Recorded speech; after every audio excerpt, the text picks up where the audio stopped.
Next, in Scratch, we are going to design this. So these are our two pillars of black and red color, and this is our sprite, which is going to move in between these two pillars. When it touches this red pillar, it should say color red, and when it touches, it should wait for 0.4 seconds, and after that, it should take a turn, and then it should start moving towards black color pillar.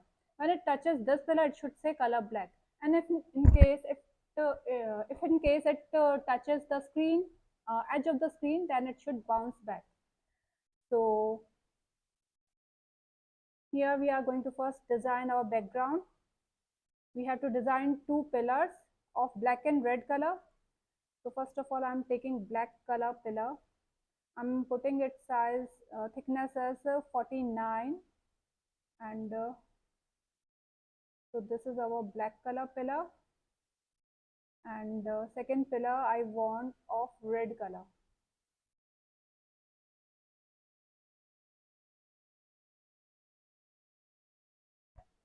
This is black color, and here I want red color pillar.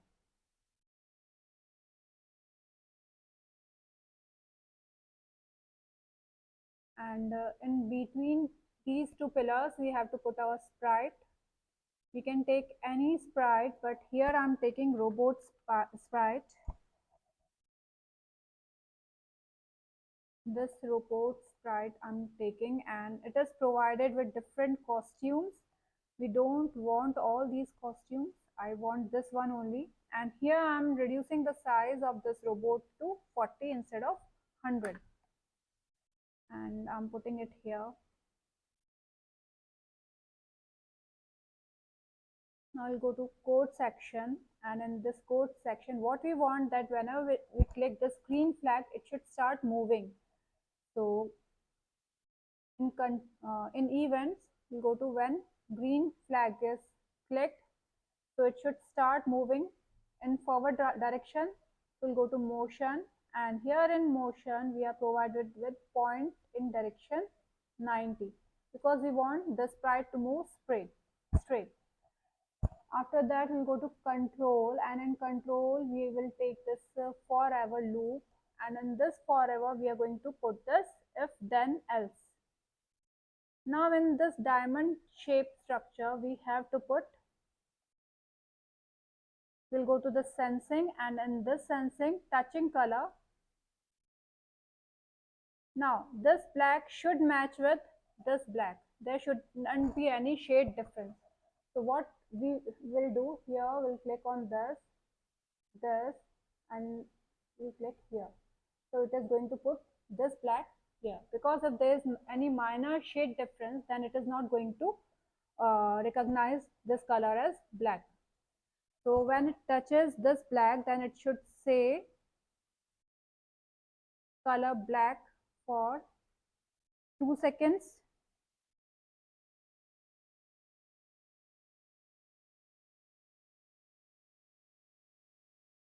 And then it should take a turn of 180 degrees,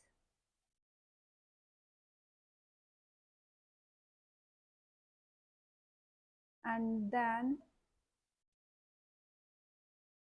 here we are putting a wait of 0.4 seconds. So here instead of 1 we can put 0.4.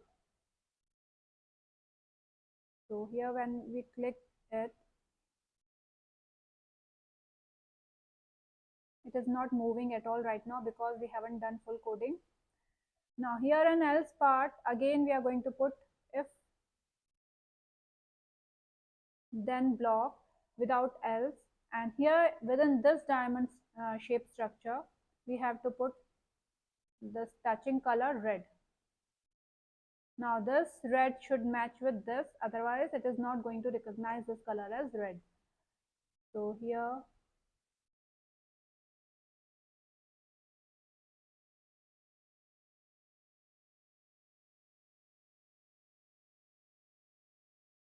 we are taking this red. When it touches this red, then it should say red color for a few seconds.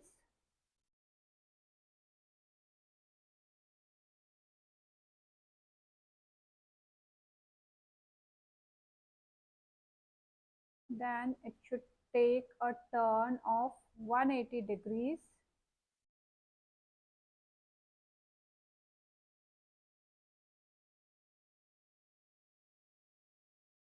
And here we are adding a brake weight of uh, 4 seconds, 0.4 seconds.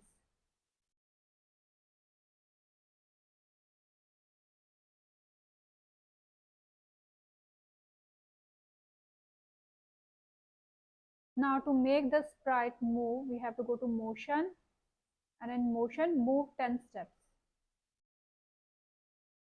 Here we have to put this after if else, and here instead of 10 steps I'm saying 6 steps.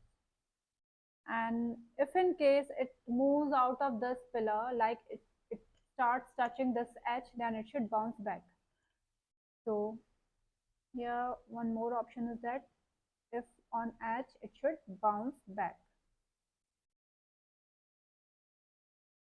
When we'll click this green flag, we can see that it has started moving. It reached red pillar and it has set color red. Now here we can see that sprite is totally reversed. What we can do here is, here we can go to direction, and here we'll click here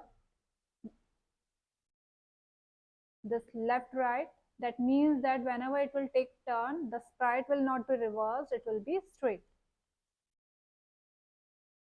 Now again when we click here, we can see that it has set color red, it has taken a turn, now it is touching color black, again it will take a turn and will say color red. It will continue forever until we press the stop button.